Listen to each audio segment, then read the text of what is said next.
stress, the state of worry, or some form of mental tension caused by a difficult situation. This 6-letter word has caused chaos in so many lives and is possibly the cause of others losing their lives.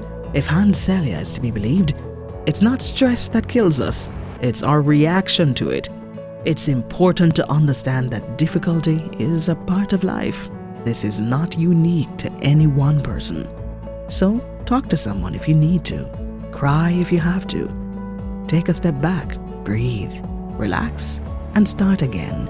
And trust in the Lord with all your heart and lean not to your own understanding. In all your ways acknowledge Him, and He shall direct your path. That's it for this week's Sunday Afternoon Detox.